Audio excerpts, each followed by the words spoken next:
ഇന്ത്യയുടെ എക്കാലത്തെയും ആവശ്യമാണ് ജെയ്ഷെ മുഹമ്മദ് സ്ഥാപകൻ മൗലാന മസൂദ് അസറിനെ ആഗോള തീവ്രവാദിയായി പ്രഖ്യാപിക്കുക എന്നുള്ളത്.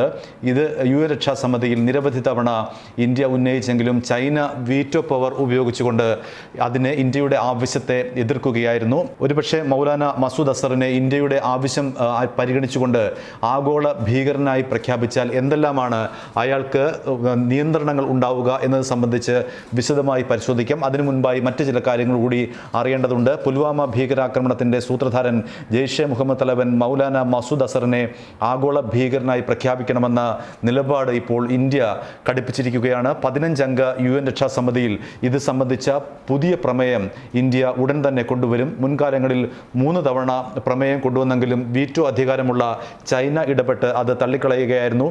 ഇതേ ആവശ്യം ഉന്നയിച്ച് US-ഉം ബ്രിട്ടനും ഫ്രാൻസും കഴിഞ്ഞയാഴ്ച പ്രമേയം കൊണ്ടുവരുന്നു. അതായത് ഇനി കൊണ്ടുവരുന്ന പ്രമേയം 4ാമത്തേതാണ്. 3 തവണ ചൈന വീറ്റോ പവർ ഉപയോഗിച്ചുകൊണ്ട് ഇത്തരമൊരു ആവശ്യത്തെ തള്ളിക്കളയുകയായിരുന്നു. മസൂദ് അസറിനെ ആഗോള ഭീകരനായി പ്രഖ്യാപിക്കേണ്ടതില്ല എന്നായിരുന്നു ചൈനയുടെ നിലപാട്. അതുതന്നെയാണ് സംഭവിച്ചതും. അങ്ങനെയാണ് 3 തവണയും ഇക്കാര്യം തള്ളപ്പെട്ടതും. ഇനി എന്തെല്ലാമാണ് ഒരുപക്ഷെ ഈ ആഗോള ഭീകരനായി പ്രഖ്യാപിച്ചാൽ, മസൂദ് അസറിനെ പ്രഖ്യാപിച്ചാൽ അയാൾക്ക് നേരിടേണ്ടി വരുന്ന പ്രതിസന്ധികൾ എന്തെല്ലാമാണ് എന്ന് നമുക്ക് പരിശോധിക്കാം. ആഗോള ഭീകരനായി പ്രഖ്യാപിക്കപ്പെട്ടാൽ മസൂദ് അസറിനെ രാജ്യാന്തര തലത്തിൽ വിലക്കുണ്ടാകും. ഇത് പലതരത്തിലെ വിലക്കാണ് ഉണ്ടാവുക. ഒന്ന്, യാത്രാ വിലക്കാണ് ഉണ്ടാവുക. അയാൾക്ക് എവിടേക്കെങ്കിലും യാത്ര ചെയ്യാനുള്ള അനുമതി നിഷേധിക്കും. ഉദാഹരണമായി ഇപ്പോൾ മസൂദ് അസർ പാകിസ്ഥാനിലാണ് ഉള്ളത്. ആഗോള ഭീകരനായി പ്രഖ്യാപിക്കപ്പെട്ടാൽ പാകിസ്ഥാന് പുറത്തേക്കോ അല്ലെങ്കിൽ പാകിസ്ഥാന് ഉള്ളിൽ ദൂരേക്കോ ഇയാൾക്ക് സഞ്ചരിക്കാനാവില്ല എന്നുള്ളതാണ് ഏറ്റവും പ്രധാനപ്പെട്ട കാര്യം. അത് രാജ്യാന്തര തലത്തിൽ ഇയാൾക്ക് മറ്റൊരു രാജ്യത്തിലേക്ക് പോകാൻ കഴിയില്ല. ആ പാകിസ്ഥാനിൽ തന്നെ ഇയാൾക്ക് കുടുങ്ങിക്കിടക്കേണ്ടി വരും എന്നുള്ളതാണ് ഏറ്റവും പ്രധാനപ്പെട്ട കാര്യം. രണ്ടാമത്, ഇയാളുടെ സ്വത്തുകൾ മരവിപ്പിക്കും. യഥാർത്ഥ സ്വത്തുകളും ഒപ്പം തന്നെ ഇയാൾ ഏതെങ്കിലും തരത്തിലുള്ള ബിനാമി ഇടപാടിലെ സ്വത്തുക്കൾ ഉണ്ടോ എന്നും പരിശോധിച്ചുകൊണ്ട് ഈ 2 സ്വത്തുക്കളും മരവിപ്പിക്കുന്നതാണ് രണ്ടാമത്തെ നടപടി. അതായത് ജെയ്ഷെ മുഹമ്മദിനെ സംബന്ധിച്ച് കോടിക്കണക്കിന് രൂപയാണ് ലോകവ്യാപകമായി ഉള്ളത്. പ്രത്യേകിച്ചും മസൂദ് അസറിൻ്റെ പേരിലാണ് ഇവയിൽ പലതും. അങ്ങനെയെങ്കിൽ ആഗോളതലത്തിൽ തന്നെ കോടിക്കണക്കിന് രൂപയുടെ സ്വത്തുക്കൾ മരവിപ്പിക്കും. 3, ആയുധം കൈവശം വയ്ക്കാൻ കഴിയില്ല.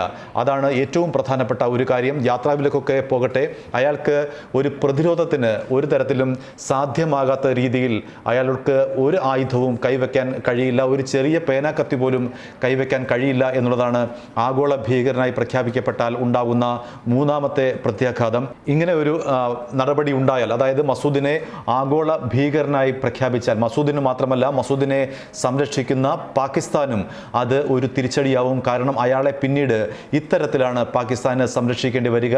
പാകിസ്ഥാനിലുള്ള അയാളുടെ മുഴുവൻ സ്വത്തുക്കളും കണ്ടുകെട്ടിയെന്ന് രേഖാമൂലം UN സുരക്ഷാ സമിതിയെ അറിയിക്കേണ്ടി വരും. അയാളെ നിരായുധനാക്കേണ്ടി വരും.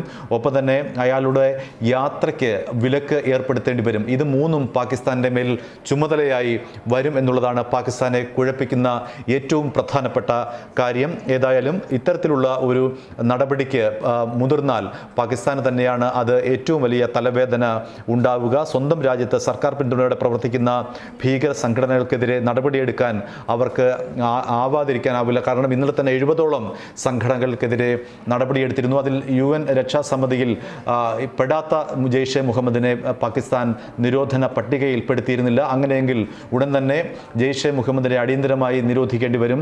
അക്സറിനെ ആഗോള ഭീകരനാക്കി മുദ്രകുത്തുന്ന നിർദ്ദേശം 10 വർഷത്തിനിടെ ഐക്യരാഷ്ട്രസഭയുടെ മുന്നിലെത്തുന്നത് 4ാം തവണയാണ്. 2009-ൽ ഇന്ത്യ ഈ നിർദ്ദേശവുമായി എത്തിയിരുന്നു. 2016-ൽ P3 രാജ്യങ്ങളായ US, UK, ഫ്രാൻസ് എന്നിവയുടെ പിന്തുണയോടെ ഇന്ത്യ വീണ്ടും ഈ നിർദ്ദേശം വെച്ചു. പത്താൻകോട്ട് ആക്രമണത്തിന് പിന്നാലെയായിരുന്നു ഇത്. 2017-ലും P3 രാജ്യങ്ങളുടെ പിന്തുണയോടെ നിർദ്ദേശം കൊണ്ടുവന്നു. എന്നാൽ എല്ലാ തവണയും വീറ്റോ അധികാരമുള്ള ചൈന ഈ നിർദ്ദേശത്തെ തള്ളുകയായിരുന്നു. പക്ഷേ ഇത്തവണ അങ്ങനെ ഉണ്ടാവാതിരിക്കാനുള്ള എല്ലാ സാധ്യതയും കാണുന്നുണ്ട്. കാരണം ചൈനയുടെ എതിർപ്പിനെ അവഗണിച്ചുകൊണ്ട് US-ഉം ബ്രിട്ടനും ഫ്രാൻസും ഇന്ത്യയും ഒരേ രീതിയിലുള്ള പ്രമേയമാണ് കൊണ്ടുവരാൻ ലക്ഷ്യമിടുന്നത്. അങ്ങനെയെങ്കിൽ ആഗോള ഭീകരനായി പ്രഖ്യാപിക്കപ്പെടുന്ന മസൂദ് അസറിന് മുന്നിൽ നിരവധി കടമ്പകളാണ് ഇനിയും ഉള്ളത്. ആ രീതിയിലുള്ള അയാളെ കടുത്ത പ്രതിരോധത്തിലേക്ക് നീക്കുന്ന തരത്തിലുള്ള നടപടികളായിരിക്കും ഉണ്ടാവുക.